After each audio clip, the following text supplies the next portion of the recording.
বাংলাদেশ স্বাধীন হয়েছে পাকিস্তান থেকে। এখানে কতজন সরকার এসেছে আর গেছে, এক সেকেন্ডের জন্য এই বাংলাদেশে তারা শান্তি প্রতিষ্ঠা করতে পারে নাই। কথা কোন ঠিক কিনা? কেন? তাদের যেই মিশন, তাদের যেই কনস্টিটিউশন, তাদের যেই সংবিধান, সেখানে আল্লাহর কোরআন ছিল না, সেখানে ছিল মানব রচিত মানুষের হাতে লেখা কতগুলো বিধান। মানব রচিত তন্ত্র মন্ত্র দিয়ে আপনি মানুষের উপর শান্তি প্রতিষ্ঠা করতে পারবেন না। কিসের সোশ্যালিজম, ন্যাশনালিজম পেশাদ করে দাও? আল্লাহর কোরআনকে যদি শাসন ক্ষমতায় যদি কনস্টিটিউশন সংবিধান হিসাবে যদি সংসদে নিতে না পারেন, 53 বছর মার খেয়েছেন, সামনে কেটেই থাকবেন। এটাই হচ্ছে বাস্তবতা। সুপ্রিয় উপস্থিতি, আমাদের পরিচয় মুসলমান। আমরা মুসলমানের ধর্মীয় গ্রন্থের নাম কি?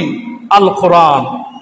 কোরআন দিয়ে নামাজ পড়ালে সমস্যা নেই, কোরআন দিয়ে মিলাদ পড়ালে সমস্যা নেই, কোরআন দিয়ে খতম করালে সমস্যা নেই, কোরআন দিয়ে দোকান উদ্বোধন করলে, মার্কেট উদ্বোধন করলে, সংসদে কোরআন তেলাওয়াত দিয়ে উদ্বোধন করলে সমস্যা নেই।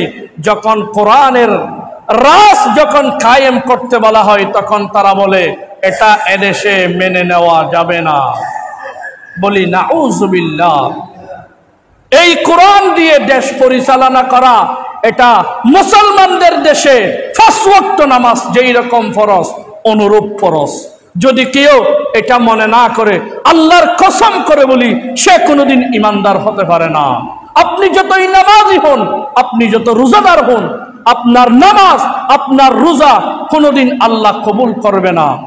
ভাই বন্ধুগণ, বানিয়ে বলছি না, আল্লাহ রাব্বুল আলামিন বলেন, وَمَن يَبْتَغِي غَيْرَ الْإِسْلَامِ دِينًا فَلَن يُقْبَلَ مِنْهُ وَهُوَ فِي الْآخِرَةِ مِنَ الْخَاسِرِينَ। রব্বুল আলামিন বলেন, যারা ইসলামকে বাদ দিয়ে অন্য মন্ত্র তন্ত্র দিয়ে দেশ পরিচালনা করে, তারা শান্তি খুঁজবে। আল্লাহ বলছেন তারা কোনোদিন শান্তি পাবে না। তাদের কাজকর্ম আল্লাহ কোনোদিন কবুল করবেন না। কেন? তাদের শুরুতেই গলত। এই দেশে 90% মুসলমানের দেশ, এখানে কোরআনের বিরোধিতা করে কারা?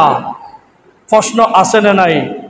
ওই ব্যক্তি নামাজি, হজের মৌসুমে হজে যায়, জাকাতের সিজন আসলে জাকাত দেয়, রোজার সময় আসলে রোজা রাখে। যখন কোরআনের সমাজ যখন বাস্তবায়ন করতে বলে, সে বলে এটা এই দেশে মেনে নেওয়া যায় না। বলি নাউযুবিল্লাহ।